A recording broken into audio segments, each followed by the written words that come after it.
back for another week, Will, and you're donning on the Arizona Cardinals hat because it's nearly NFL time, and I have to admit I am excited as well. But of course, I'm excited that the UFC's back in action too. Yeah, 1 week out, NFL's back. I've been counting down. I can't remember when I got paid, but I went and bought some new jerseys, which I really didn't need, but I went and did it anyway.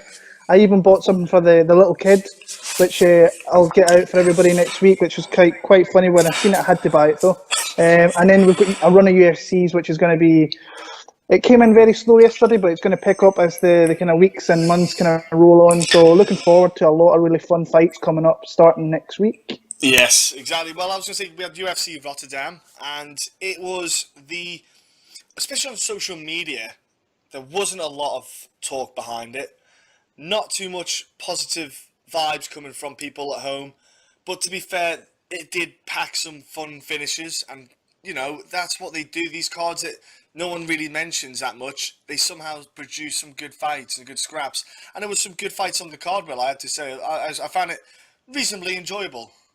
Yeah, I'm the same. When I look at these Fight Pass cards, I'm always really a wee bit skeptical. So you look at it and it's not it's pretty much your local fighters, which is probably what they're looking to put on these cards. But when you look close at the matchups are actually really interesting. And every time on Fight Pass, the fight cards seem to deliver with really good fights, good finishes. And there's not too many cards out of recent memory that I can remember where the card actually doesn't deliver. So we spoke at this beforehand, but I never watched it live. I watched two fights when I was in my work, and then as soon as I got home after midnight, I watched the rest of the card regarding some fights I want to see, and there was a couple that I'll get back to and when I need to. So, but overall, it was a solid card, and I thought it delivered once again. I have to say I was very impressed with a couple of performances. If I was saying one performance, really, Guti kind of surprised me. Mm-hmm. Way different than his last few outings. Like, completely Yeah. different guy. Like you say, this had been trained at Jackson Winklejohn's. He was so much more composed, and his striking, he picked his shots so much better. And obviously, it got him to finish because Holbrook's no pushover. It was a beautiful performance, I think, from Guti, which will get overshadowed by the whole card because he's the first fight, which generally happens. I think a lot of people, should take a bit more notice of him now in the future. Well, they should. It was a fight that he had to win. I think he was pretty much 3-0 in the UFC, but actually 4-0. He lost an Ultimate Fighter as well. But he did have an opponent here who has a bit of deficiency with his chin, and all he had to do was land that one shot. I didn't think it would be a high kick that kind of started it all, Yeah. but he caught him square on the chin, and from there, kind of Holbrook was holding on for life. The way I seen that fight going was, I didn't think he was going to catch Holbrook. I thought Holbrook was going to come in and start pushing against the cage, instantly look for a takedown. But I think he stood there a little bit too long. Now, I know it was early on in the fight. I think it was like a couple of minutes in. But I thought if that fight got to the ground, Holbrook was he's nasty in transitions. He's going to find a submission. And eventually when Guti wore down, I thought he was going to catch him with a submission. But that was the way for Guti to win, was just land that one shot and then swarm on him from there. Did that, got himself a big win. I still don't rate the guy really highly in the UFC. He's going to be cannon fodder for some guy coming up. Who knows it'll be, but at least he's at a good gym. He's trying to improve himself, trying to improve his game. And he got himself a great win. It was very much overshadowed by the fact it was the first fight of the card. Nobody's really talking about it. I know there was a lot of people in my timeline that were going nuts. He was a cheap guy on DraftKings. Yes. Everybody was going nuts about that. So, but yeah, a really good win for him. Fair dues to him, and then he's moving on. But he needs to try and keep this winning sequence going. Yeah, I think you should say Winklejohn's definitely to keep himself growing. He's got the win money now as well, so that'll certainly help, I think, if he's going to pay for his next fight camp. One fight as well that really was a man who was 18 months in the making of making his UFC debut because he got suspension, etc., injuries, all this jazz. Eddie Love came in and looked pretty dominant. But you know what? I thought after the first round he might have gassed himself out a little bit because he put some pace in for light heavyweight. But he was great. Second round he did exactly the same, but just push. In my opinion, Bojan Mihajlovic is just a guy who's he's going to get cut anyway, but he's cannon fodder. He is, Will. Yeah. Like, that dude has.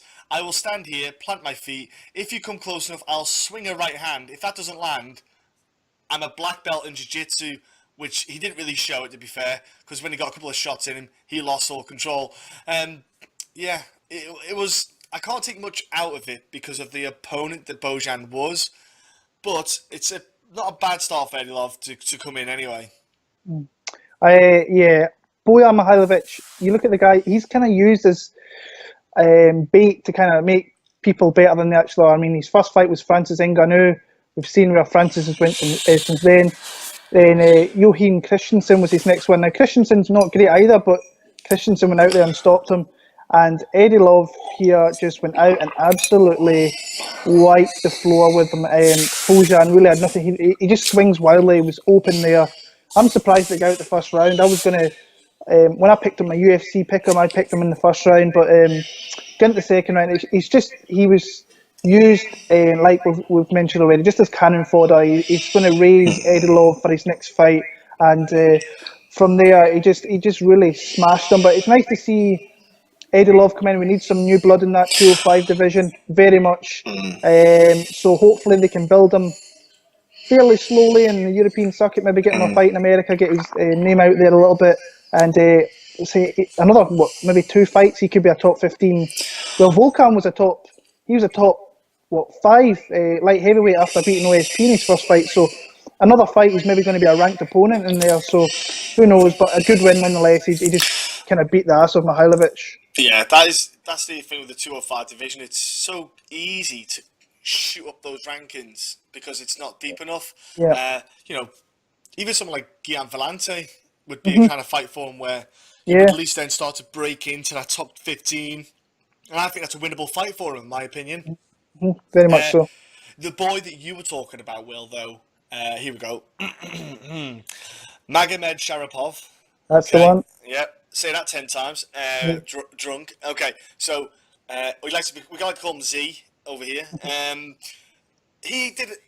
I think he performed well against Mike Santiago, but I see the blueprint already to defeat him. In Mike Santiago had was forward pressure.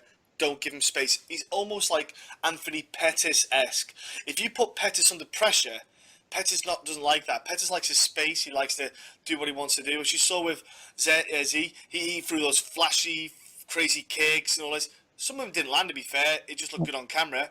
But you can't use that explosive energy without a reward because you just got to gas quickly. If he gets a guy who's got better striking than Santiago, he's got better footwork and maybe better striking, he probably will come undone. But it was a fun fight, to be fair. It was not a bad start for him. And credit to Santiago, just literally flew over just for the scrap.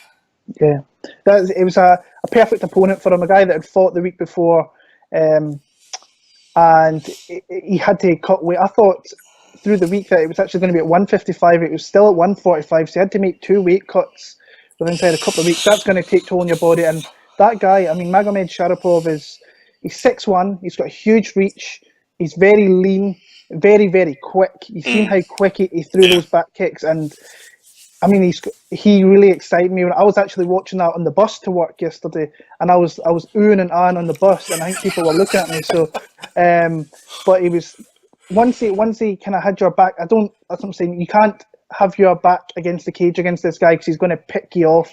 But when the roles were reversed, Santiago actually put him against the cage, and he landed some brilliant shots. He caught him with a flush uppercut and managed to turn himself back around to let go with that. I think it was like a Showtime-esque Anthony Pettis kick. The guy, I think, he's one of these guys from fight to fight. He is going to show so much progression in his game with the different opponents that he's going to have, that he's going to be a really fun fighter in that division. There's so many good fights. I've got a fight lined up for him. I think you keep him in Europe, and I think give him Dennis Seaver and just let him blast on Dennis Seaver. It'd be like David versus Goliath, because he's about 5 foot tall and 6 foot. So his kneecap would be up to his head. So I think that's a fight in Europe. You can easily put that in any European card, and just build him up for the next few fights and watch him go from there. And then in the future, maybe I'm already thinking Alex Caceres, the two of them. Could be a fight after if he beats Dennis. It'd be a fun fight. I think, I just think the two of them with their styles, because they're both like, they keep their range and distance. They both like flashy stuff. I think for entertainment wise, that would be a good one for the future. If both of them can keep healthy, keep fit, and if the paths cross, I think that'll be a good one for the fight fans. Doesn't matter where in the world where that happens, it'll be a good fun fight. So through the card, I'll tell you someone who's he's a strong guy in the weight class, but he's not a strong performer. Rustam Khabilov. Desmond Green, I think, did really well to nullify Khabilov's strengths, but I just can't. I want to get excited for this guy because he's got a lot of potential. But where is he? Where is it? Is he left it at home every time he rocks up to the octagon? Because the dude is too calm. He's too relaxed. He's not aggressive enough in his demeanor. There's not that I've got to get this finish. He's just like, I'm happy with decisions. I'm like, but the UFC won't be happy with you getting decisions, mate. Because that's not going to sell you. That's not get you to a title shot. Yeah. Even though he's doing well, but it's not enough. Yeah, there's no progression with him. I think he has opportunities to really put himself out there and make himself a better fighter, but he knows he's got this one aspect of his game that he can win fights with, and there's even fights I think that he looks like he could probably lose rounds, but he's still winning rounds in the judges' eyes because he's a professional kind of point fighter. He's really, really good, and he knows what to do to win fights. I bet Des Green in that one, and I was thinking when it went to the cards, there's maybe an opportunity, but when it went to the cards, I thought Khabilov's going to get the nod here. Very, very close fight. I think Green did himself proud in his second fight. Khabilov's a guy who's he's a real tough guy. He's a hard guy to get out there. You know what he's going to do, and he's just a weird fighter to face in that division because he's tough, he's solid, and he knows what he's going to do, and he implements that game plan very, very well. And when the fight's close, the judges seem to give it to him as well. So if you can get the judges kind of on side with that, then that's a great thing as well. But he's not a fighter, I must admit, I like watching too much, is Khabilov. He's very much the same fighter he was 2 years ago. There's no progression with him whatsoever. So we'll see what's next for him. Winning dominant decisions in Europe. So I'm guessing we'll probably see him in an early European event next year, and we'll see where he goes from there. Yeah, he's a solid fighter. Yeah, like you say, it just needs that next level. Needs to go up now to that. Needs to start throwing out, particularly a bit more risk. I think a bit more risk, we get a bit more out of him. I'll tell you what, two fights we were talking about that we were absolutely pumped for.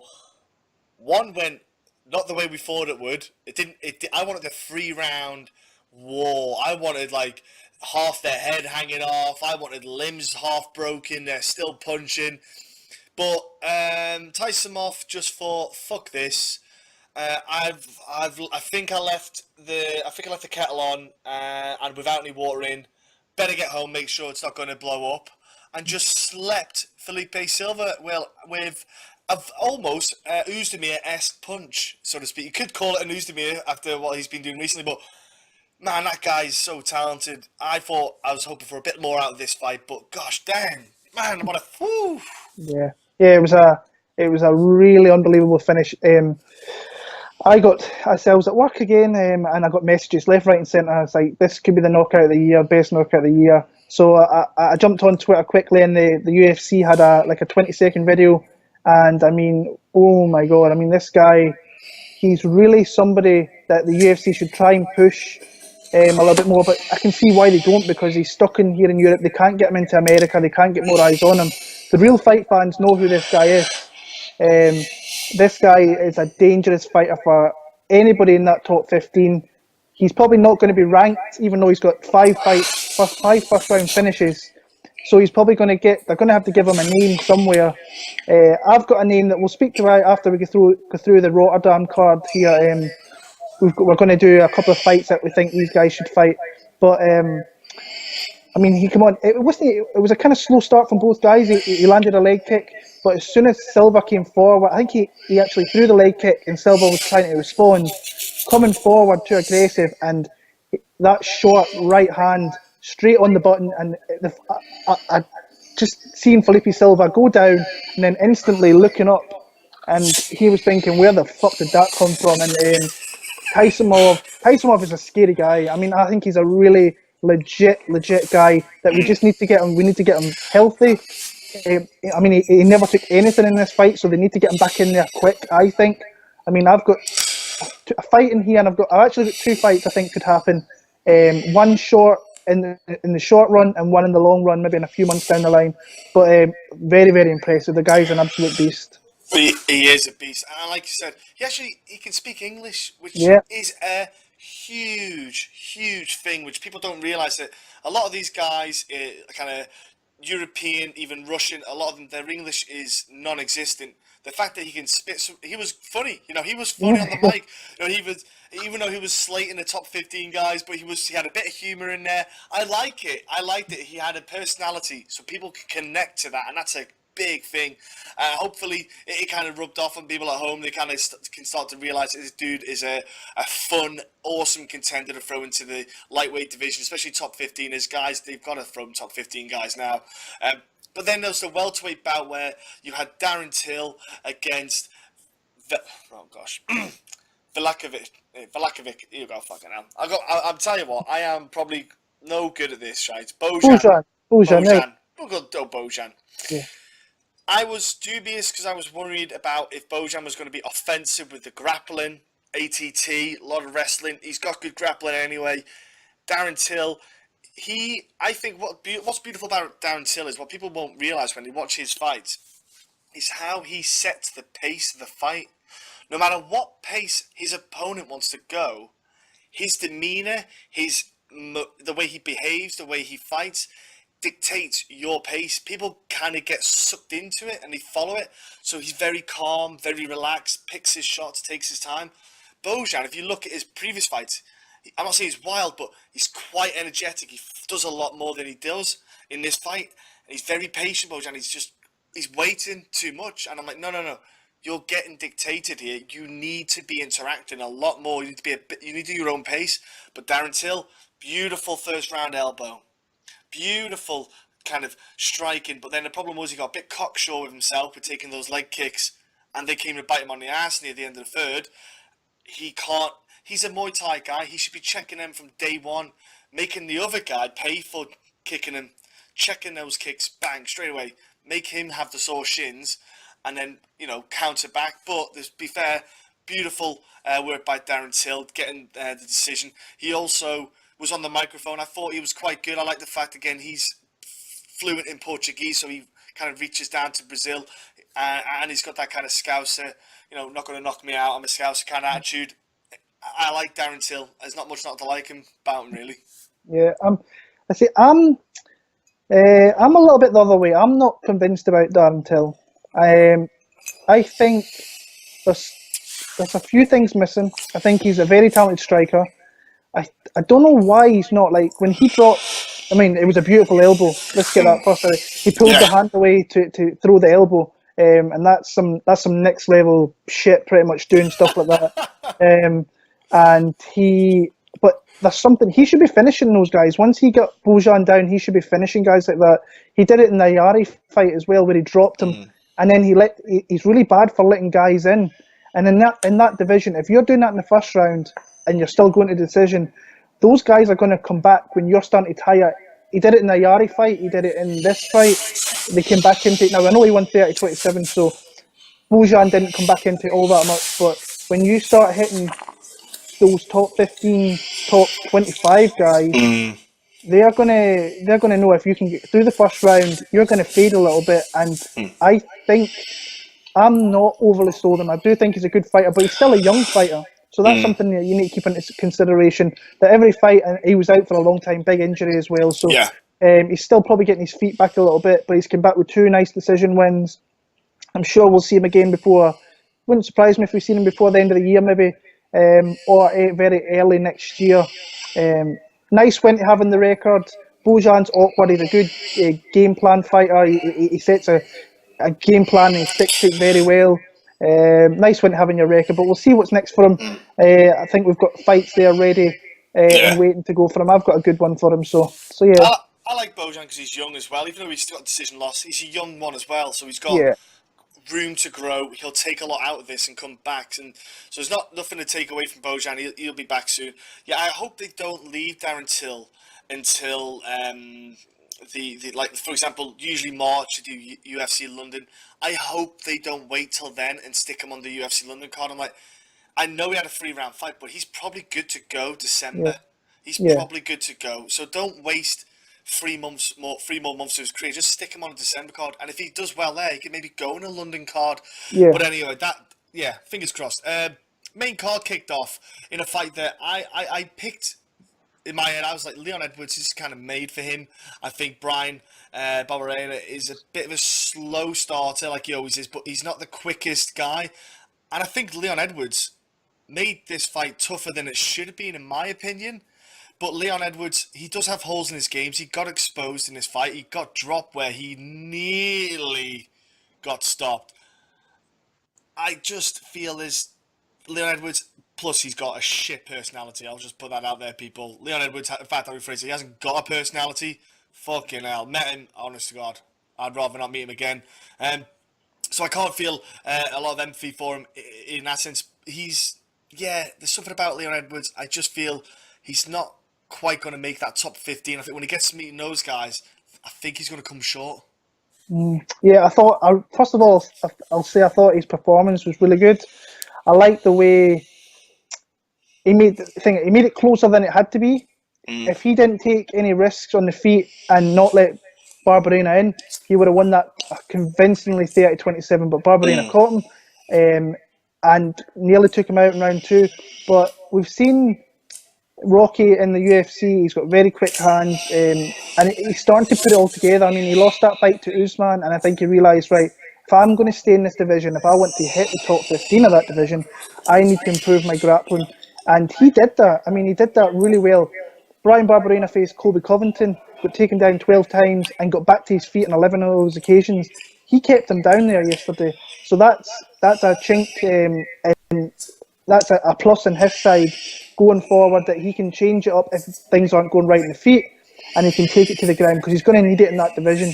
I think he's coming on really, really slowly, but I think he's established himself as a really very, very, very, very close to a top 15 guy in that division. I mean, if Tariq Safadine is a ranked fighter in the UFC welterweight division, I think Rocky could beat him. I think he can mix it up and beat him. So I'm putting him right in the cusp of the top 15. And I think I've got a fight there for him. I can't remember off the top of my head. I'll speak about that in a bit. But solid performance. Barberena's a tough guy. He always face. You know what you're going to get with him. And he handled that and came out the victor, and just keeps on rolling. He's beating good guys. I mean, Lukey's good. I like Lukey a lot. Barberena's just as tough as they come. So, nice win. Yeah, it was a nice win. Yeah. And then somehow Sean Shelby found someone to come in on short notice for Reneu. And to be fair, Bernardo, I take my hat off to her. She came in, she gave a good round. She gave a good, solid round. And you saw her fade after that first round. You saw the eventual weight cut, the travel, everything that she would have had to do to get that fight happening, all the medicals, etc., all the stress. You could see it happen. And to be fair, I think Reneu just I think she took a bit too long, in my opinion, to finish that. I think she probably could have done it a bit sooner. But she got a finish under her belt. She's thankful that the UFC got her that fight, because I think it would have been... Because Reneu's a teacher as well. So summer holidays, she needed this, really, because it was like peaking time. She had the summer to get the fight going so she can come back again. I don't know what Reneu's going to do, because isn't she 40 years old off the top of my head, if I recall? Or she's... I'm a bit stuck with her, because I'm thinking... You've got a career outside of the UFC, which you do full time, which shows people that people do not get paid enough at the highest level. I like her, but I don't know where she's going to go, really. I don't know if she's just doing it now for the sake of doing it, because she enjoys it, because of the fun, the buzz that you get from it. I know I do. But yeah, it was a fair enough, good enough win. Yeah, it was kind of as expected. When you watch some of the fights back of her opponent, you've seen that she's a really strong wrestler. I think going forward, she's going to be a fairly decent fighter once she's got a full camping going through things. But Reneu was just too experienced. She's been in there with better people. adjusted and got the finish late on. But it's interesting to see. I've not really looked into a future fight for her in that division, but yeah, I think that nice win. Great that they kept her on the card, got her a fight, and we'll see what's next for her very, very soon. Badaha Uzada? Yeah. Yeah, Badaha Uzada, there you go. Another mouthful. I love these European cards. He went up to middleweight for this fight because he wasn't going to be able to make, that was good. And you could see the little pot belly on him. Bless him. We all have that when we're not, folks. When we're not in fight camp, we all have it. He showed his power in the middleweight division, so he knows if he needs to, he could take a kind of middleweight fight, but not on the top guys. And I said Rob Wilkinson had cardio issues. He tires after especially after the first round. He definitely showed it here again. One thing that I have to say is Rob Wilkinson should know that he's got this issue, that his camp, should have really made an emphasis of conditioning. His skill set's not too bad. He's got a good skill set there. He's got a good little foundation, but his conditioning's the worst bit. And if anyone's going to fight him in the future, you just do the same again. Get him to like that mid-second round onwards, and you can start just letting off on him. And it's exactly what happened there. He was doing the wrong things. He was the taller guy, the bigger guy, and he was still getting hit. He was still in the range. There's not much to take from it. Again, it was Badder just stepped in, different weight class, obviously, but he's got the fight again. I don't know what to make of that fight, really. It happened. Yeah, I'm pretty much the same. I think it's nice to see Saya back. Yeah. I think that, the long absences that he has in between fights is not good. No. He just needs to get himself in shape. I think him at 185, there'll be fun fights there for him, but he's fighting a guy who's coming from the other side of the world, and he's not really fought the best of opponents. So it's a night, and he's fighting in his hometown as well. So nice win for Saya yet again. But hopefully we see him back in the early, because I don't think we'll see him within the next 6 months, but we'll see him back in early 2018. But all in all, a nice win. But the main event, Volkan versus Struve, the two giants, massive heavyweights in height. Struve in his hometown, so to speak, in his home country. Last time he was there was against Bigfoot, who I think everyone's beaten. Bigfoot's turned into Big Sap, I want to call him. Just as soon as you hit him, he's falling apart because he's not taking the TRT, which he does need for medical reasons anyway. Struve looked okay in the fight. Volkan was landing the straight shots from the first round and just kept on with those 1-2s. And Struve was just not... He was good, don't get me wrong. Struve did really well. Those jumping knees, the problem I have for that is you're a heavyweight. You're 265 plus pounds. You're doing that too often, in my opinion, in the fight. That's too much energy to expel.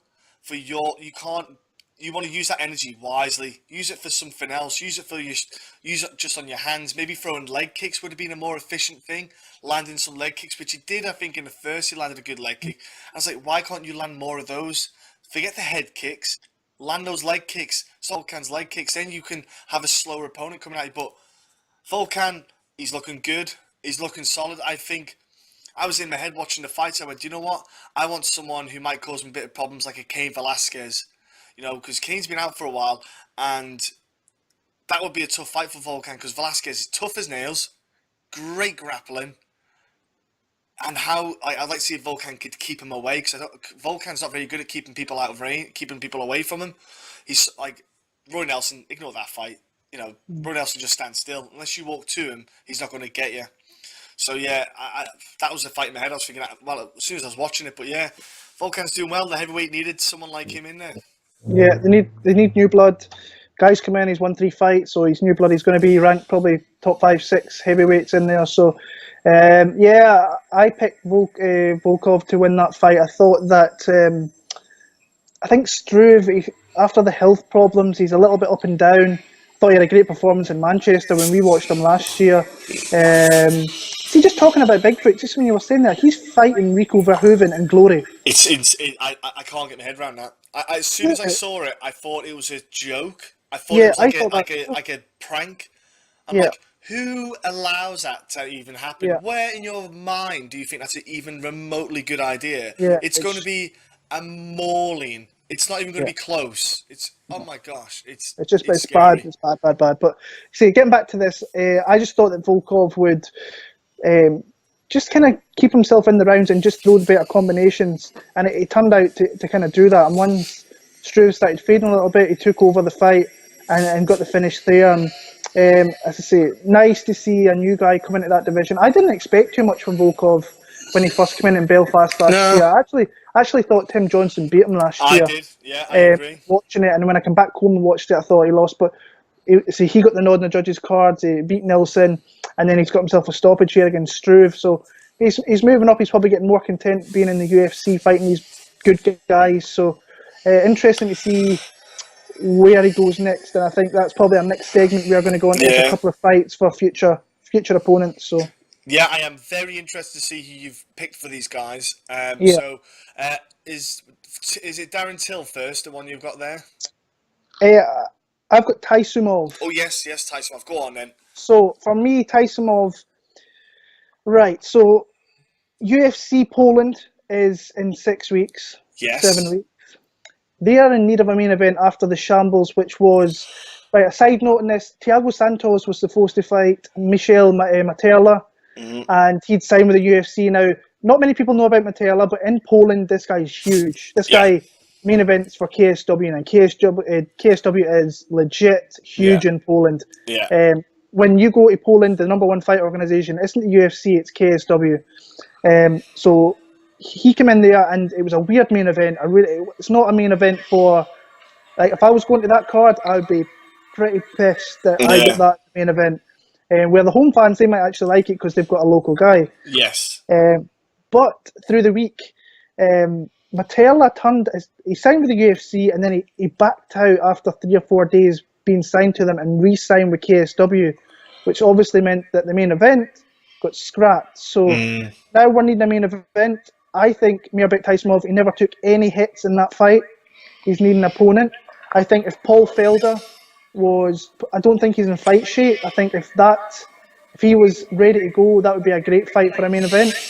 But literally before we come on here, Jim Miller was going in there asking Sean Shelby for fights, and nobody's taking up fights. Well, what was Mirbek doing yesterday? He was asking for top 10 guys. Now, Jim Miller's not a top 10 guy, but he's a guy who's fought everybody in that top 10 and he's beat guys. Yes. So this is a fight that can really put your name out there, and I think he would handle Jim Miller with ease and just make Taisumov even bigger in Europe than what he already is. Yeah.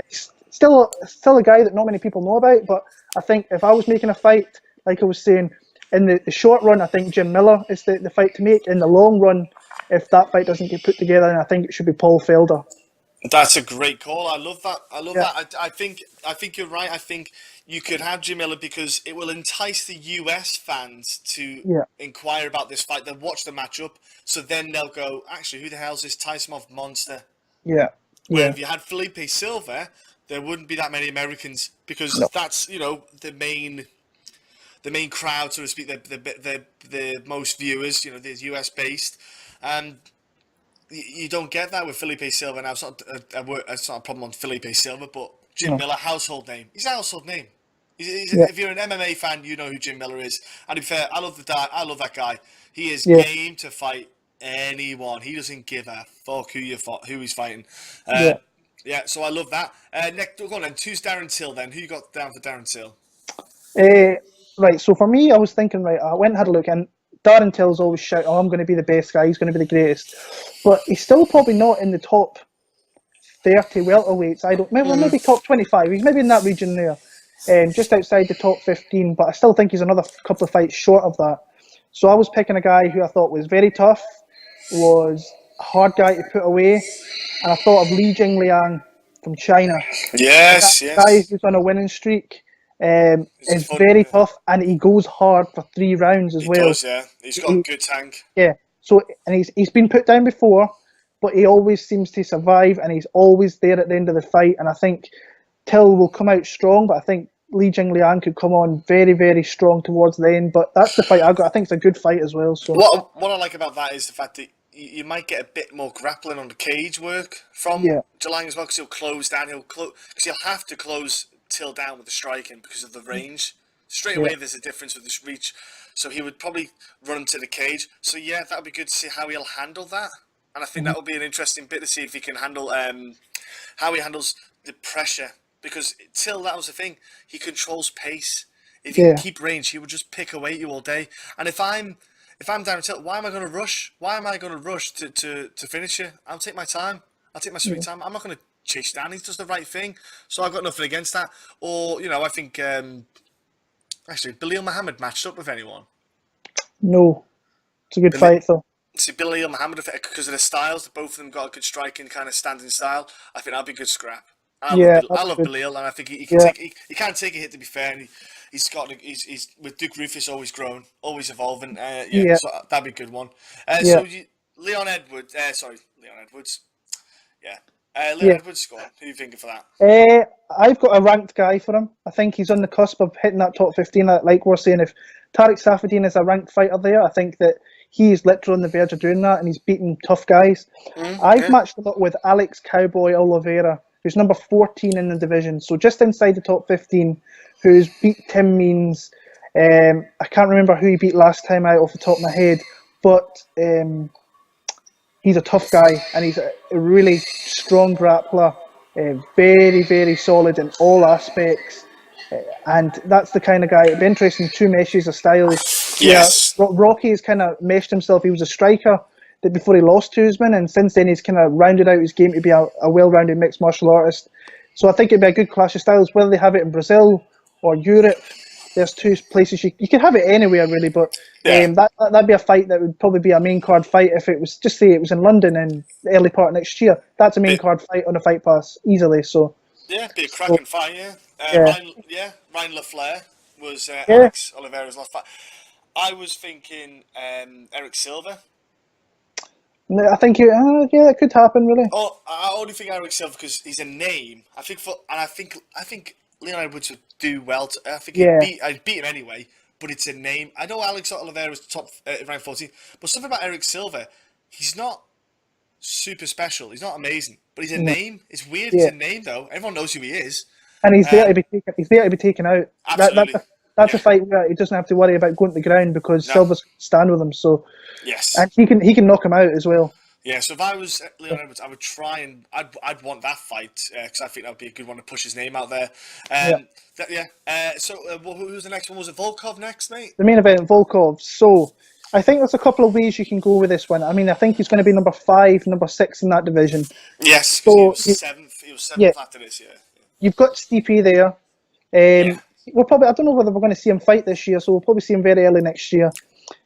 I think that a couple of guys are looking for fights. I think Alistair Overeem is one. Now, I know he's right on the cusp of waiting for a title shot. Is it going to go to Cain Velasquez? Is it going to go to Overeem? I think Overeem's put himself back in there. Francis Ngannou is another guy who was supposed to fight next week. But I think he would want to fight shorter, like very, very soon. But the other two fights, I think the Overeem fight could happen because I don't think Overeem wants Francis Ngannou. I don't think no one wants him. But even if Cain comes back, you could potentially put Cain versus Ngannou, and then you could have Volkov against Overeem. So I'm kind of leaning more towards Volkov versus Overeem, but you could put him with Ngannou as well and go from there. So that's the fights I have matched for them ones there. That's the problem with the heavyweight division. It sounds daft, but it's all dependent on Cain Velasquez. It is. He's still relevant. Like what? How? We don't even know where he is. I don't think even AKA know where he is. He's the most frustrating fighter in the fact that he's not testing positive. It's the fact that he just breaks. He pushes himself to breaking point and goes to that point. And I think it's a shame because, like you said, I would like Cain. If Cain was fit, I would do Volkan and Cain. I would like to see that style master. I think that style, for me, I love that kind of matchup. I think Ngannou against Overeem would be good because I think Ngannou would just starch Overeem. And maybe, I think that'd be a good fight. But yeah, like you say, mate, it's a bit of a tough one because of that bloody Cain Velasquez situation.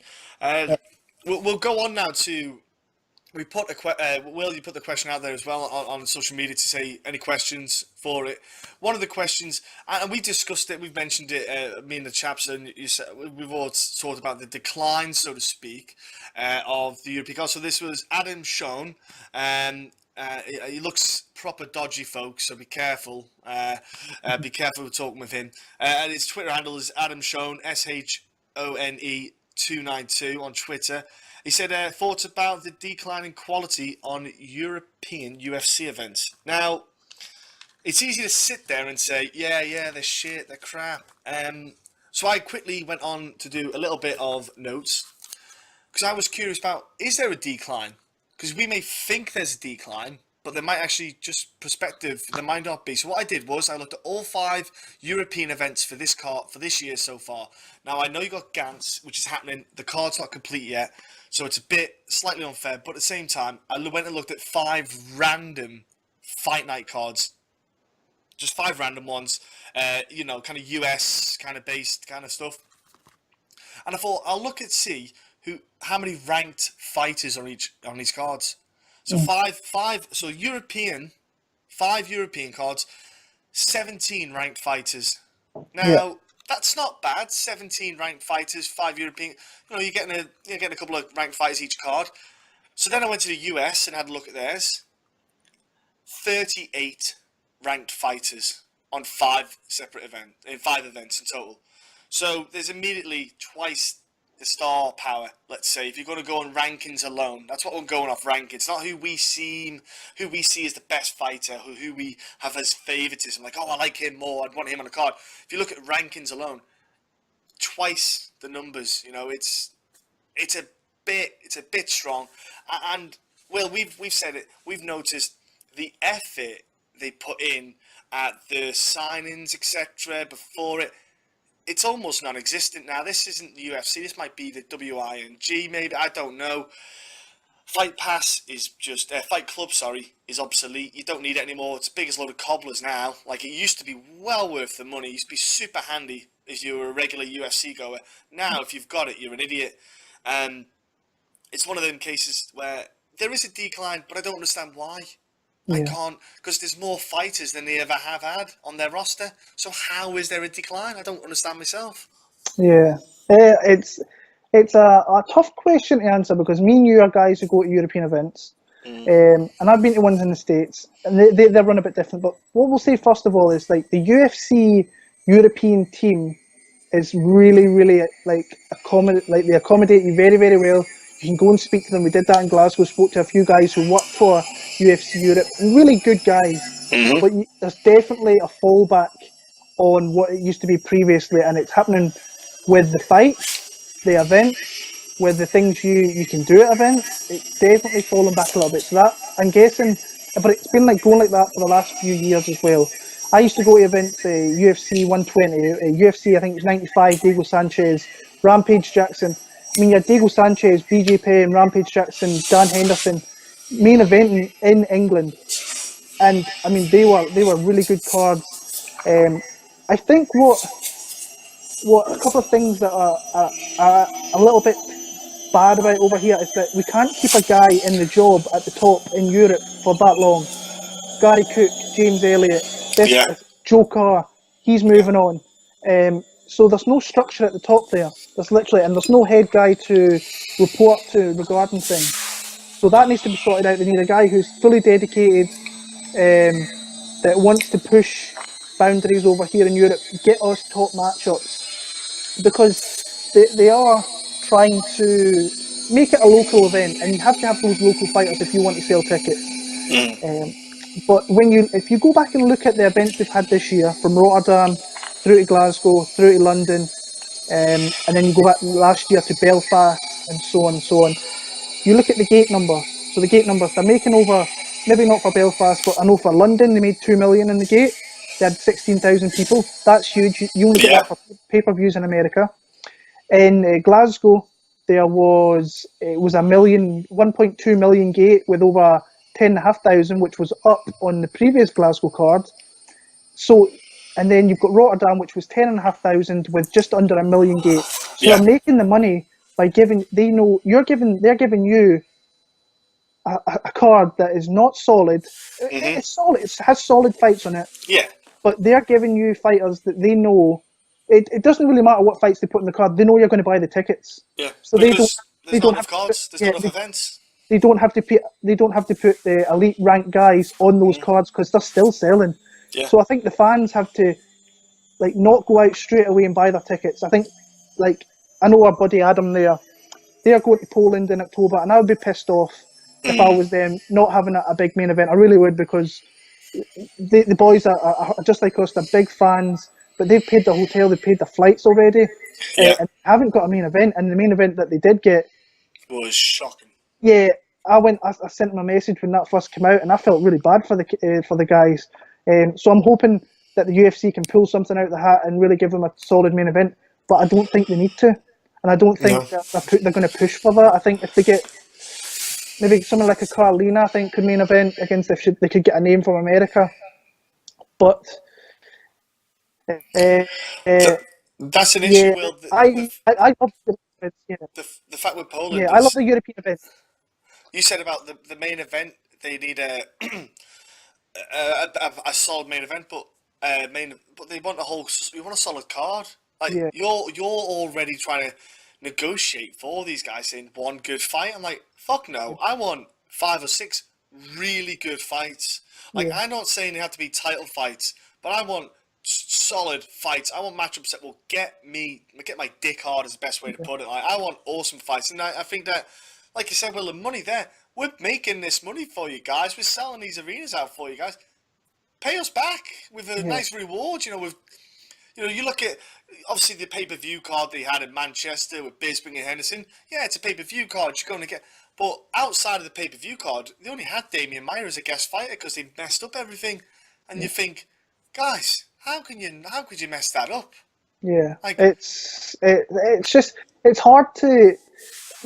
I love the European events. I think I've been to the ones in America and Canada and whatever, and there's a different vibe. And I know they're bigger places, but like the European one is you see regular faces. It's they're a lot more accommodating, like I was saying before, and I really like them. A little bit more chilled out than your big events, but I do think they have to give us some more. Like I thought Glasgow was a really good card. You had Nelson and Ponzinibbio. Yeah. You had Calvillo, who's a star coming through. Yeah. You had the Scottish guys, obviously. You had Felder, who's a very good fighter. Yeah. Then you had there was some weird fights like Bufando and Ward, which should never be in any UFC card, but that turned out to be a highlight for Bufando. So you have to put as expected. As a European fan, as a European fan, all I want, if I could get a solid main event, like a really solid with 2 ranked guys and maybe a solid co-main event, a fun fight, and then some solid matchups throughout, I'd be happy with that. But I do think that the UFC, especially in England and the UK, I think they have to give us big cards because they've cultivated the talent over the years and we keep on coming. But they're not giving us the cards. Like London, I'm not a fan of going to London, which we've spoken about before, but I think they deserve a massive card every single year for the simple fact that they sell it out with not the best cards, but they could easily have a pay-per-view there if they wanted to. Yeah. Well, look at the Bisping Anderson Silver card. That fight wasn't announced and he'd already sold out. That was only luck. People bought the tickets and that fight was luck. That was never in the plans to happen. It just kind of came out of nowhere. But they would have probably got not a great main event if it wasn't for that. Yeah, very, very, very much so. I mean, we've got this one more card to go. I'm interested. I don't think we'll hit 10,000 ticket sales in Gdansk. I think it'll be a fairly low attended card. The fights that they have on, I think they've only got like 6 fights, and some of the fights are decent. I mean, Lobov and Fili is a good fight, and then they've got the Cage Warriors middleweight champion and Pifiota on there as well. So there is fights on there, but they've got at least another 5-6 fights to add. Hopefully, they've got a surprise in store, especially for the guys that we know are going over. I hope they get something decent. Moving on to 2018, I really want a guy who's going to sit at the top there and he's going to push everything for Europe. And give us these good cards. I know London's happening, which was fairly obvious earlier on this year that they're coming back. And I also heard that Dublin is probably going to take the spot of what Glasgow did this year in the summer. Yeah. And I love Dublin. Dublin is a great city, so I will go to Dublin card for the simple fact I love the city. I love the people, the arena, the hotels are amazing, and it's just a good vibe being over there. So let's hope we get a couple more in Europe. But what I do think is they should give the UK and Europe some really solid cards, UK and Ireland some really solid cards, but then go into Europe and maybe give them these kind of cards that they're doing now, because they've worked hard at the UK scene, the Ireland scene, and they've still got a lot of work to do in mainland Europe. So maybe they could have the weaker cards there, but I think the UK, I think this is just a fan in me. I would like to have better cards in the UK and Ireland, but I'm probably 60% happy with the cards that we get now. I think we do deserve a little bit more, even guest fighters. Yeah. Give us guys that we've not seen before come over. Something like Damon Maya, I was really excited to meet last year. Yes. And then before, like, we had, who did we have? We had Cub Swanson, we had Joanna Champion a couple of years ago. Yeah, Clay Guida was good crack as well. Yeah. Good, really, really solid guest fighters, especially if you've got someone like a Calvillo who's in Glasgow. Yeah. Bring someone from Team Alpha Male over. Exactly. Uriah Faber. He's a legend. It doesn't matter he's retired. Yeah. It's Uriah Faber, for God's sake. Yeah. They've got Garbrandt. They've got... if you want to bring someone like Garbrandt, I mean, that would be... I'd be huge. You'd melt in your pants, Will. Let's be honest. I would. But, like, there's so many fighters they have there that they could bring over. American top team guys they could bring over. Like, even... It's the people that you don't meet either. So, say, like, we didn't know that Kamaru Usman was going to be there. Kamaru was a great guy. Yes. But they need more people. Super cool dude. Yeah. So Kamaru was a good guy. He was just there helping Danny. But people like Kevin Lee. Kevin Lee was just a great guest fighter. Yes. One of the best guest fighters he can have. Interacts with the fans, goes above and beyond doing stuff with the fans. So overall, I just think they have to look at it a little bit more. They have to reevaluate what they want to do. If you're not going to give us good cards, or at least just make them really competitive. There's some fighters on these cards that shouldn't be on the cards. Let's put it that way. Yeah. Don't give us that. Go out there and give us fighters that we know about. It's just it's a hard situation because I like the events, but I do want more as well. Yeah, I feel like when you pay for your ticket, I think I don't want my money going to him. Someone else's money can pay for his salary. Yeah. I'm not keen on paying for his salary. I don't think he's good enough. But yeah, it's like, I think obviously social media is a big part. I think people at home could play a big part on social media, not by just being constructive as well when you're on there, explaining why you feel there should be more quality. Don't just be, oh shit. Yeah. Let's put a bit more structure into it, people, and they'll listen. But if you don't, they're not going to listen. Because you have got to realise that we are the people that pay for those shows. If there's no seats no bums on the seats, there's no show. So we need to, in a way, work together on a kind of constructive way to help the UFC and just explain to them what, as a fan, you really want, because that's what we need to show them. And the power of social media is there. It will work. It can take an effect. But we'll move on to UFC pay-per-view card, UFC 215. And it's happening this weekend.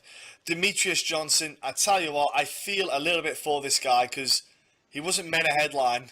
He shouldn't really be headlining pay-per-view card because he's not going to sell he's not going to sell the pay-per-view numbers, even though he is the pound for pound man, flat end of. But let's take that away. We've got a pay-per-view card night coming up. Let's start looking at the card. It's solid. It's solid. Like solid, good few 6 fights in there. But to be fair, like even Ashley Evans-Smith against Sarah Moraes, I think to be fair, that's Sarah's fight all day long. If I'm honest with you, I don't think there's much about Ashley Evans-Smith other than the neck down that appeals to me. So yeah, let's go to Henry Cejudo against Wilson Reis, which I saw that fight get matched up, and I thought that's just the backup for the main event in case something went wrong. Because both of these guys have lost to the champ. To be fair, Henry Cejudo's lost 2 in a row now. You know, he lost that decision, split decision to Benavidez, which didn't he get? I think he lost a point, if I recall, watching like for low blows. So it could have maybe altered the course of the points. But either way, Henry Cejudo, he's still super young in this MMA game. Super young. I think Wilson Reis, is probably a smarter, more fighter. It's a tough fight, this one. I quite look forward to this one, Will. I don't know about yourself, but I'm actually, this one, fight, I want to see what Henry Cejudo's got in him. He's an Olympic gold medalist, which don't mean shit in the cage, but can he get that fight, that will to win? Because he really should be trying to get this win here big time, because going 0-3, you won't get cut in the flyweight division because it's not deep enough and they need the fighters, but he really doesn't want to go on a free fight losing streak. Yeah. I mean, I think this is Cejudo's a weird one to me because he's had matchups where he's pulled out of that I've actually went against him. I've been picking like someone like Sergio Pettis. I think would have a really good time against Cejudo, and he pulled out of that fight like the day before, and then he's back again. I like this matchup for him. I think that Hayes is coming in there. I think he fought in April, so he's had 5 months off, and he never took a huge beating against Demetrius. But I just think that he can secure takedowns. I think on the feet he's definitely the better striker. He's faster. Mm-hmm. But I think that Cejudo is vulnerable against, like, someone against Sergio Pettis. I think he's very vulnerable in that type of matchup because Pettis is a technical striker, can pick him apart. I don't think Heist can do that. He's going to be very dangerous if it goes to the ground. But we've seen if you've got an elite kind of all-around game like DJ has, I think Cejudo's got that wrestling game. So he can keep Hayes from not catching a limb and submitting him. So I like Henry Cejudo pretty much over 3 rounds and get himself a hefty decision win. Yeah, I would probably, because I think, especially because you've lost 2 in a row, I think there's a bit more venom in you to get that win. Henry he's a young buck. He's grown because we don't know what he'll bring to the game this time. You know, he'll take a lot from the loss to Joseph Benavidez as well. So I think it's going to be good. A fight going on. It's the main event, so to speak, of the prelims. You know, I think we want to call it the main event for the Sarah McMahon, who is. Do you know what? She's surprisingly just creeping up. She's creeping up those rankings. She's starting to get a game together. Now she's coming against Vieira, who kind of came up and, you know, a surprise win, let's say, but she made a debut, beat Ashley Evans-Smith, which was a surprise win. Anyway, Sarah McMahon, though, she's a very efficient fighter. That's the one thing about Sarah McMahon. There's nothing too wild about her. There's nothing too crazy about her. But she's so good at what she's doing to get these fights and get these wins. That's the problem. You've got to be so technically good, especially with your wrestling and your grappling. And I think she just keeps falling short on those top echelon girls. And I feel that she always will be because I don't think she plays it safe. But the way she fights is so structured that she needs to sometimes just go a little bit outside the box. And that's what will get her into that top echelon. That will thinking outside the box will hopefully get her there. But she's got to fight here. I think Sarah McMahon should win this.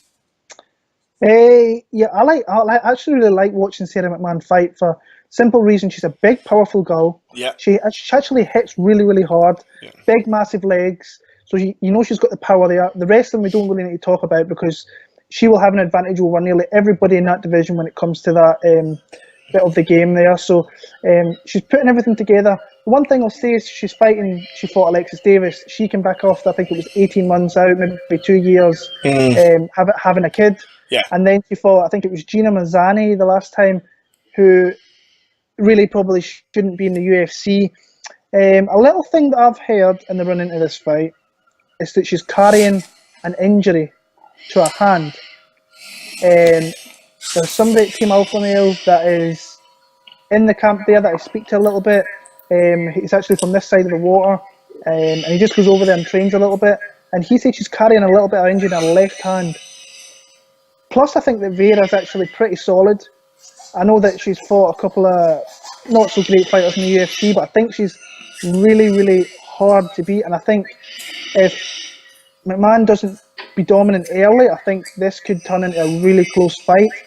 I'm going to go 29-28 decision for McMahon. I think she loses a round late on. But, I mean, I'm saying that she's beat those 2 girls. She's finished both those girls devastating. I mean, the face, Alexis Davis' face after she got choked out, it was like white and it was like purple blue. It was a weird colour. So girls got really big power. Could finish the fight in a number of occasions, but I think it's going to be close. I edged and just though. If she's got the injury to the hand, though, Will, I think for people who don't know at home about hand wrapping, because I've hung out with the UFC guys in the UFC who hand wrap. The hand wrappers there, the cutmen, basically the guys who are the cutmen in between rounds that you see. They do the hand wraps. So I've spent quite a bit of time with them guys, getting some knowledge, and they have a couple of styles of wraps that they do. Because if you're a power puncher and you're not really a big grappler, they've got a certain wrap for you where it's like cement. It's so tight, but if you get to a grappling exchange, you're going to be tight on the wrist, so you don't get much movement. But if you're a grappler, they've got a type of wrap they'll do where it's quite loose, so you can get, which would suit Sarah McMahon. But if she's got that injury, she might go for the tighter wrap on the left hand to protect the hand as much as possible, support that wrist, so that she can at least throw with it with a bit of support. And she might go for a loose wrap on the right hand for the grappling exchanges. That's something that she might have to do just to support it. Yeah. But they will go. I'll tell you one fight that has got me interest. Even though the guys' records for the pair of them, let's be honest, they're not having a great record. Jeremy Stephens, Gilbert Melendez at featherweight. Yes, people. Melendez weirdly got suspended for a substance ban, and now he's dropping down a weight class. But Melendez has only had one win in the UFC against Diego Sanchez, which it's not. He's a ranked fighter in the top 15 of the lightweight division, which is crazy. When someone like James Vick, and Tysonov, yes, we're going on about Safadine. Yeah. Both guys have got big streaks in that division, and they're not ranked. It's crazy. It's crazy. I am interested to see. I think Melendez would probably suit 145. To be fair, he probably could do the cut quite easy. He was never shredded. Yeah. You know, when you saw him on the scales, he was never shredded. He was just the way he fights. He's got good conditioning. He's got good cardio. And that's the thing that Jeremy Stephens and him both have. Like, Jeremy Stephens has got that conditioning nailed now at 145. This, I see going 3 rounds because the pair of them can take a hit. I'm looking forward to it, mate. I think it's going to be potential fight of the night where the two of them just tee off on each other because Melendez bites down and swings if he gets hit. And Jeremy Stephens, he is not a knockout artist, people. Just putting it out there, letting you know. Sorry to break your hearts. I know the UFC will say he is, but he's not. He's a powerful puncher, though. I think it's going to be a great scrap. I'm actually looking forward to it, even though the pair of them knock out great records of late in the past couple of years. It's going to be a good fight. Yeah, I think it's going to be close early on, but I don't like fighters that drop weight classes this late in the career. Now, we know the why. Yes. The reason Gilbert's doing this is because he popped. So was he... Now, it'll be interesting to see what his body's like coming back. And the fact he's definitely going to be smaller than he was at lightweight. So, and Jeremy he's not the biggest dude you'll ever meet, but he's well built. Yeah. If he can make the weight and have a good weight cut, I edge him more. But I think this could either turn into be a really big back and forth brawl, or it could be maybe staring at each other a little bit and not really setting off. And Jeremy Stephens can be bad for that as well. He has big power when he wants to throw. Yeah. But I think he just needs to get at Gilbert early, because Gilbert, I think, is going to fade at the later in the fight, because this week I just don't like guys cutting weight this late in the career. No, I agree. Especially coming off a suspension as well. So I think Stephens could knock him out if he catches him with the right shot and puts his... The thing is with Stephens, you have to be careful anytime you fight the guy, because he throws flying knees. Yes, but the thing is, he's been knocked out dead before in the past as well. So against I think it was Eve Edwards that knocked him out, which was a huge surprise. So I like Stephens.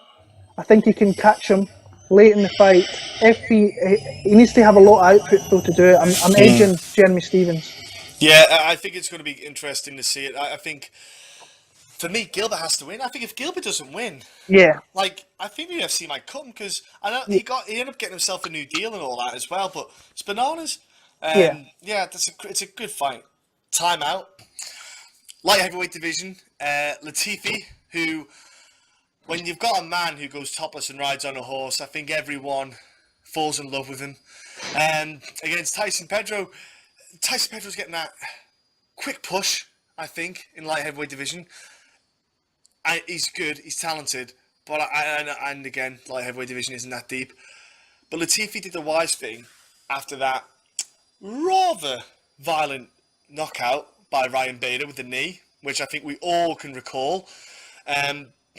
It's a fight for me, mate, that I look at and I can see Latifi just getting the win here. I know Tyson Pedro's a talented young kid, but I just think it's a bit early for Pedro. I don't know what it is. I think it's probably a bit of favouritism I have for Latifi because he's just an awesome kind of dude. I think he's a fun guy. Yeah, it's a fight that's probably a little bit early for Pedro, but in that he's a ranked light heavyweight, and Latifi needs a fight. He needs a fight. I actually like Pedro in this one. I think that this kid is going to make. I think he could legit be one of those guys that could be a champion in the future. I think he could be. And I never thought that when I first seen him come into UFC. I mean, he got dropped really hard against Khalil Roundtree. Took a huge left straight down the pipe, hit the ground. But once it hit the ground, this guy is fucking savage down there. I mean, he's huge as well. The thing is, will he get Latifi down there? Latifi's got good wrestling. He's wide as he is big. He's so wide. So, but he can be hit. It'll be interesting to see if Pedro's striking has come on, which I think it probably has. I mean, he's working at Jackson Winklejohn's, where Latifi's been at American Top Team. I don't know how much he's been at ATT for this camp, but I know that he's been there. So we're interesting to see. I think the first round could be a little bit of a staring match. I think it'd be interesting to see if Pedro's hands have improved, which I think they would have in the win over Paul Craig. Paul Craig he didn't fight a really good. He fought a really shitty game plan in that one. But Tyson Pedro whenever that fight went, he had the advantage pretty much. I think he could knock out Latifi. I don't know what it is. I've got the feeling that he could knock him out. Oh, he could. Yeah. Big guy. I think if he was to get him to the ground, he could pound on him. He could submit him, and that's what I'm thinking he could do. I think he could maybe catch him with a shot in the clinch, take him down, ground and pound submission. He's got really underrated submission skills as well, the big guy. So I'm going to pick Tyson Pedro. He's got four submission wins or something under his belt? I think so. Yeah, but he's doing pretty good for a light heavyweight. And I think Latifi, the big thing for Latifi is he's getting the confidence when he's in there. That first exchange going right. I feel okay. It's all right. I've been hit. I'm not asleep. I can keep going. I think that's the big thing because that violent knockout people by Ryan Bader. Trust me, go back and watch it. It's pretty heavy stuff. Yeah. Getting knocked out in that way is not the best thing for you, for your health. And it can, we don't know if that's him done now in a sense of he's more susceptible to getting knocked out. We don't know because we've not seen him fight since then. The only good thing is it's literally been pretty much a year since then. So he's had a long time out, which is the smartest move people can make. Too many guys get knocked out and they come back too early, and it's just the dumbest thing to do. This fight, I think it's going to look funny. Neil Magny against Rafael dos Anjos, because one's a short ass and one's a lanky guy. But this is an interesting fight because can Rafael dos Anjos literally apply that really good grappling game that he has got? He's got a really strong grappling. When he gets you down, he's very good on top because of his grappling, and he's got good ground and pound. He's very good with he just wears people down. But he has to get past that long range of Neil Magny. This is a question mark because if he can, I think Neil Magny will have a bit of a problem against Rafael dos Anjos. As good as Neil Magny, I think he is. I think if he can't keep him away, it's going to be a nightmare for him. Yeah, interesting. Really, when the fight came out, I was pretty high on RDA, and in fact, I thought just looking at his performance against Safadine now, Safadine is not. He's not great, but he's solid. Magny, on the other hand, he's one of those guys. He's not great. He's not solid. He is solid, but he's the last few years he's progressed through and he's made himself a top 10 UFC welterweight. So he's got a 10-inch reach advantage. I think he's got a 6-inch height advantage. I don't know what his game plan's going to be. That's the thing. Is he going to try and stay on the outside and strike? Because I can see RD getting in there with leg kicks and potentially beating up the legs and then getting takedowns. And we all seen, now I know he fought Damian Maia and Maia schooled him. I think Dos Anjos, that's a clear path to victory is if he can get him to the ground and just be heavy on his back or side control, whatever it is. So I really want to pick Neil Magny. I don't know what it is. It's I think the betting lines I don't think are out for that fight yet, but I really want to pick Neil Magny. But I think the smart play is definitely RD. I think he's going to find a way to get him to the ground, could potentially submit him. But I can see Magny coming on from that Damien Maia fight and having enough kind of skills to kind of not get submitted and get to at least a decision. So I'm picking RD via decision. I think the factor that plays into this, bro, is the fact that it's a pay-per-view card, bigger cage. That's the key. Neil Magny has more room to run around on the back foot, pepper. And if it was in a smaller cage, it would be more likely that I would pick RDA. But it's only that factor in the range, the ring. It's all a little combination that help assist Magny more than it does RDA in that sense. But that's only if Neil Magny can apply his game plan. Like you say, bro, it's tight. It is a tight one. That's why I quite like it, because you don't know if he can apply his game plan. If Neil Magny just keeps those jabbing and right straights, that's all he has to do. Jabs and right straights all day long. Halfdale's going to be frustrated. He'll start doing silly stuff. He'll start to just do stupid things that he wouldn't normally do to try and get something to happen. So, yeah, that's crazy. But, mate, I am pumped for this co-main event. I was gutted that what happened last time it fell through, but Amanda Nunes, Valentina Shevchenko is fighting. Oh, yeah. Now, the first time they fought, well, let's say, ladies and gentlemen, it was super close, where Amanda Nunes did a usual blitz someone for the first couple of rounds. Third round kind of coasted it, but then Valentina Shevchenko started to really get her game together and come on through, where you thought if this was a 5-round fight, there's only one winner. Shevchenko was just going further and further. You just saw Nunes like on a computer game, the energy level just going down and down, and she couldn't stop anything. The question now is, because Amanda Nunes hasn't needed to yet, but has she got a good 5 rounds in her with a pace that Shevchenko can keep? Because Shevchenko is not slow. She will pepper for 5 rounds, and with grappling, she can get taken down and come back up and still have energy, which a lot of fighters don't. Sometimes if they have the grappling exchanges, they get tired, they can't be performing with the striking. That's not the issue with Valentina. She is one fucking scary woman. She is a monster, and she's only getting better.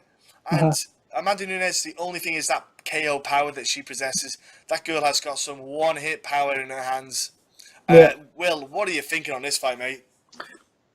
Close fight. I think the first one was close. I thought the Valentina, it was a little bit too early to be facing someone of Nunes' stature, but it is what it is. But she showed that once Nunes can't finish her, she comes into that fight. Over 5 rounds, she wins that fight. Now, UFC 213, I picked Valentina, and I'm still picking Valentina. She pulled out the day of the fight. What was the injury? Can you remember what the injury was? It was to do with her sinuses. Now, that is going to fuck your cardio and your conditioning even more. And that doesn't get better in the 6 weeks. She could have fought in that card. She was medically cleared to fight in that card. Now, I'm all for her. Not to, yeah. I'm actually all for Nunes not fighting in that card. If she's not feeling up to it, don't fight. Yeah. It's not on you to fight in the card just because you have to. If you're not well, stay out. I don't see anything changing from why I picked Valentina in that. And the second time around to now, I'm more confident a little bit in Shevchenko. I think she's going to weather the storm.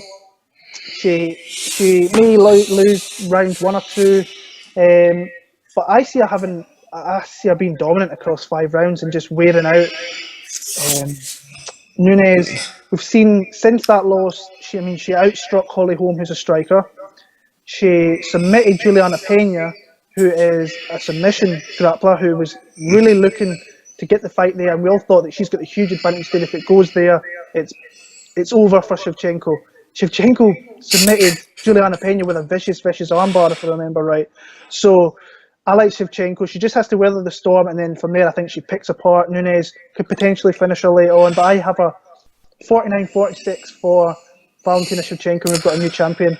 I would not be shocked at all. Yeah. She is a phenomenal fighter, and people don't realise it's her pedigree outside of MMA with the kickboxing there.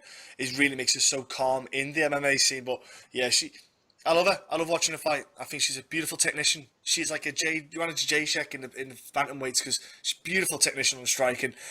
The main event, I like it because if I'm in the UFC, I secretly want Demetrius Johnson to win because he then goes and takes the longest run of title defenses, and he's always tested clean. He's not been popped, and that's a biggie because you've got a slight taint on Mr. Anderson Silva and stuff. So if you're Demetrius Johnson, he's like the ideal kind of fighter that the UFC want. He's a company kind of guy, and I can't see Ray Borg getting this win. Like Ray Borg, don't get me wrong, he's got some good grappling. He has got some good grappling. He's quick with his exchanges, but Demetrius Johnson's just good luck getting him down, keeping him down, and out grappling him.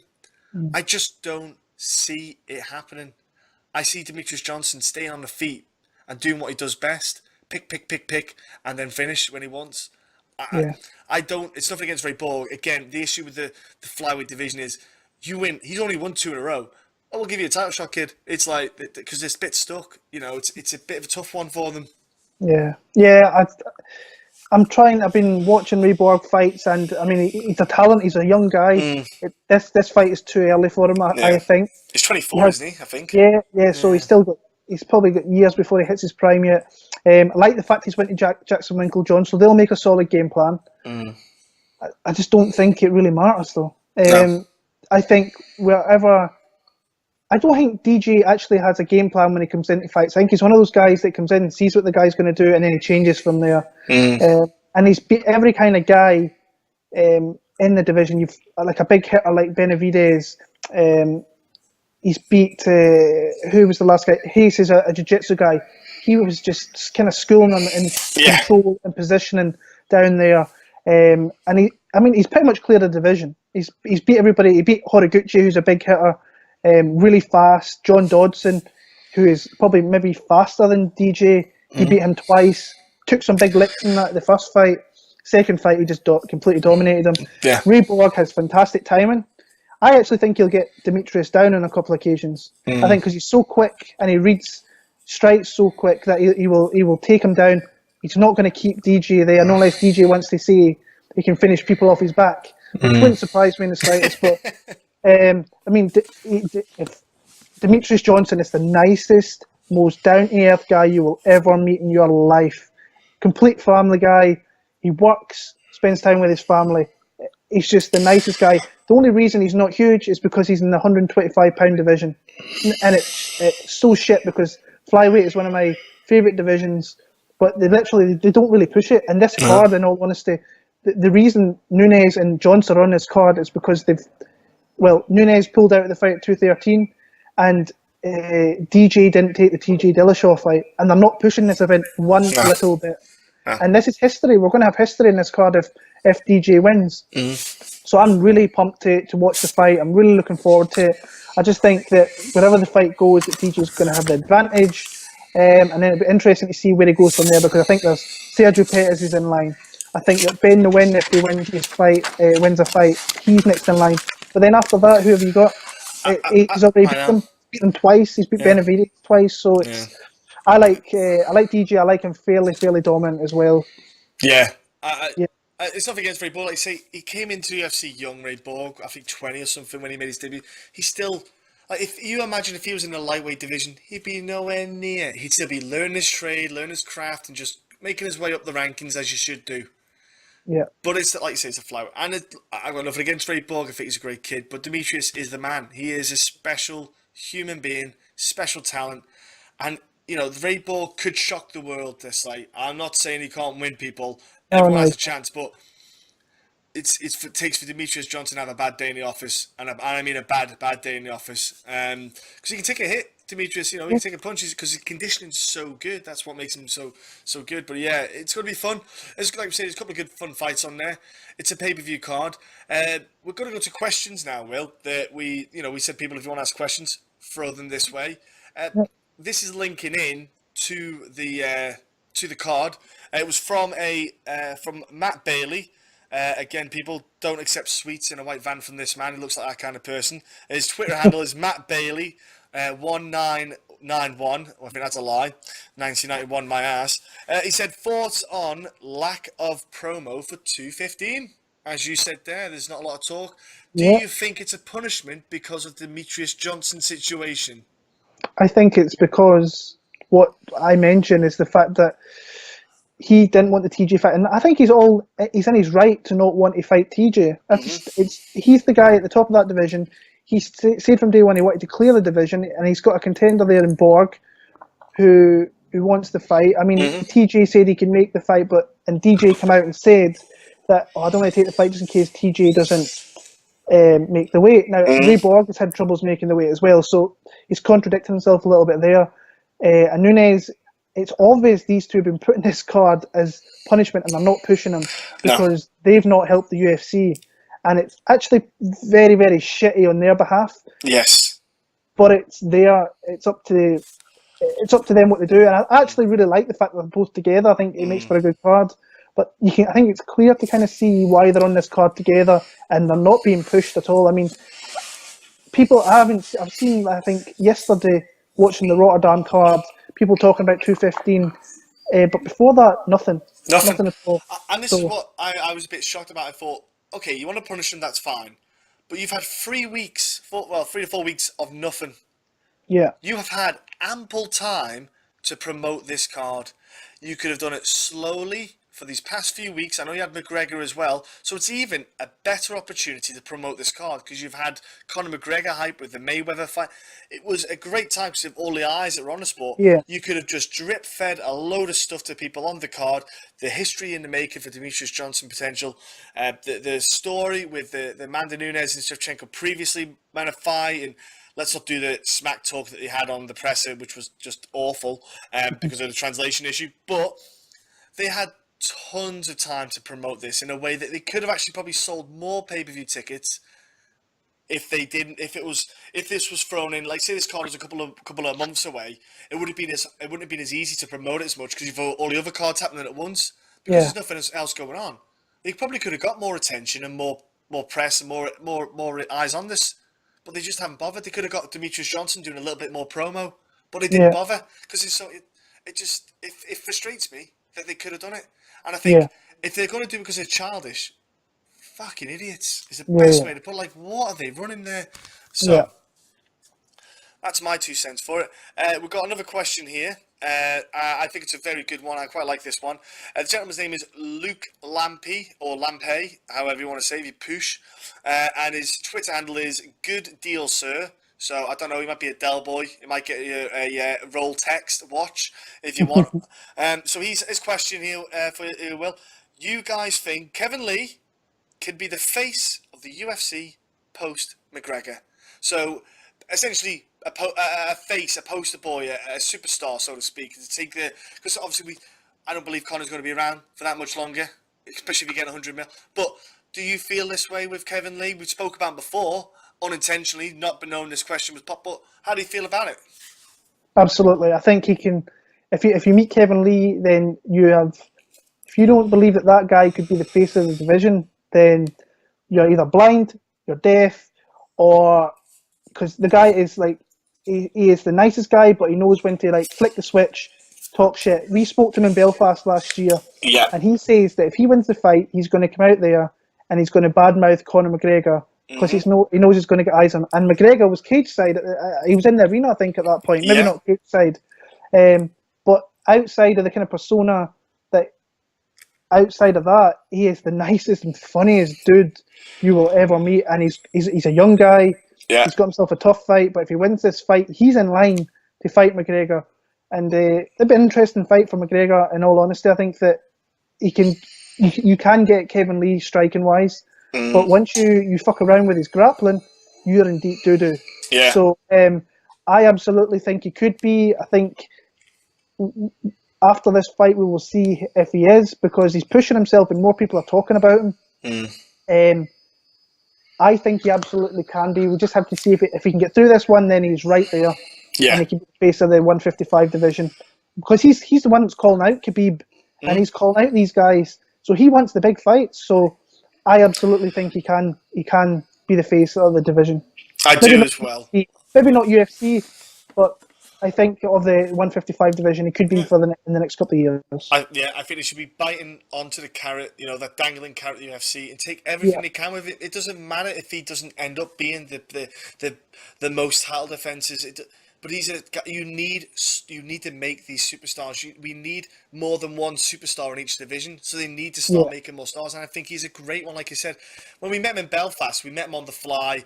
It was an impromptu interview that happened, but he was really nice guy. Just chatting to him, cool as fuck. Because he obviously had his fight on that couple. Then when we met him in Glasgow, no fight, and again, super friendly. Just sitting down with us, hanging out with us quite a lot. I did again another interview. He was taking shots. He was taking shots. Taking shots, getting a few bevies in him. What did I buy him? What did I drink? Oh, I got him a cider. That was it. We got him like a berry cider. And he loved that, didn't he? And then Emil put the shots in. The Sambuca video. Yeah, that's a good video. That's a good one. That's a good one. But yeah, he showed that he's a human being in a sense that he's got a personality, and I tell you what, it rubbed off on us even more so when I met him, and I just think he's a really good kind of poster boy for the promotion. He's great, good looking lad.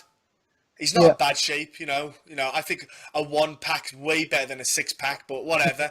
I think he could, and there's a lot of guys out there that the UFC aren't picking up and aren't taking advantage of.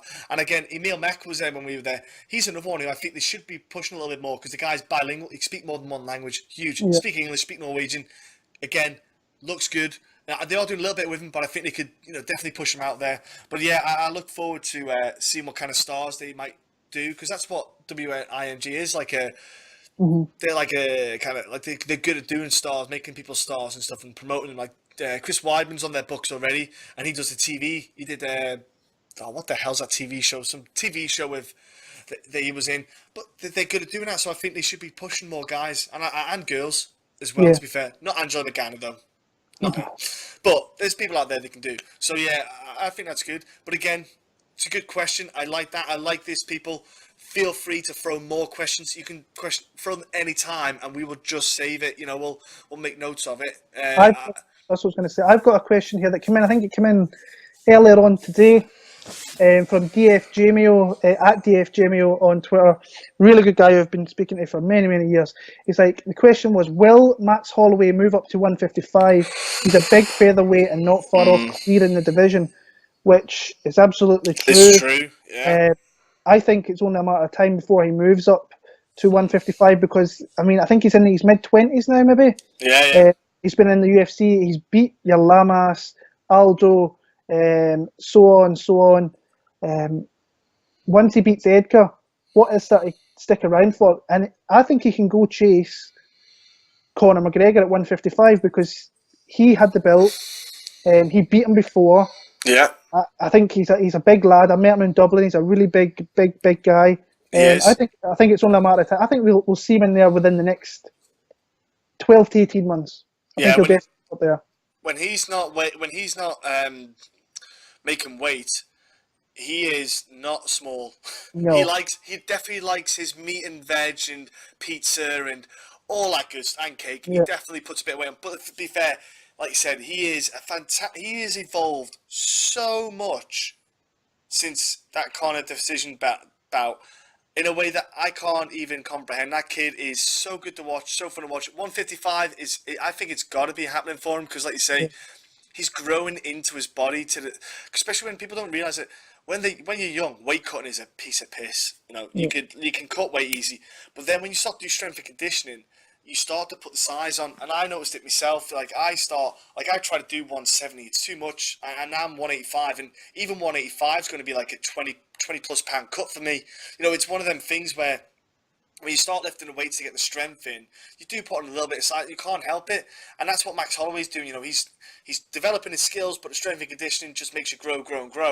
And what's the point in wasting his time there when he's I don't know how many more fights he'll have there, but yeah, I can't see him waiting too long, especially when he knows if he can stay champion there, and if Conor does stay at 155, you can then push for a super fight at 155, because I think that's one that would sell. But if Conor doesn't stick around, doesn't bother, you can still, if you're the 145 champ, you'll get a 155 shot, especially if you're doing as well as he is. he can absolutely win the belt at 155. Yeah. Since that Conor fight, the progression that he's shown, the adjustments that he makes, he can absolutely come into 155 and destroy guys.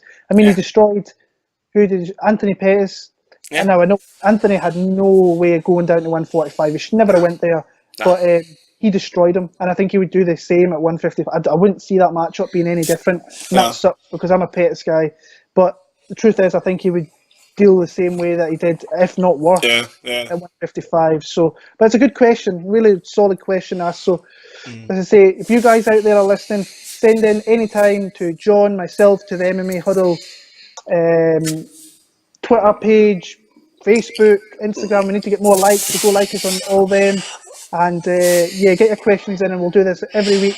We might discuss some actually through the show as discussion points, like Adam said earlier on. It was a good discussion point and a relevant one at this point as well. So just get the questions into us, guys. Yeah, we will build everything in social media. We're slowly, as you saw, we're getting on there, folks. We want more and more interaction. We're doing the polls, we're doing all that jazz. And Will, I've got a question for you myself, actually. Jose Aldo said he wants to fight out his contract, go to boxing. But the thing is, they're talking about title shots. If I'm the UFC, would I even bother waiting?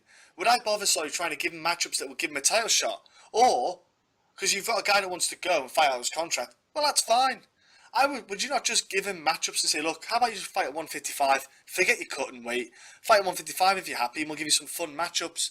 Not title fight contention, a couple of fun matchups, off you go, get out of town, and we'll give him quick. We won't be waiting 6 months, because at 145, he has to make that cut over time, etc. He can't do it quickly. If you want to do this boxing, you can't be waiting around, Josie. You're not 20 years old anymore.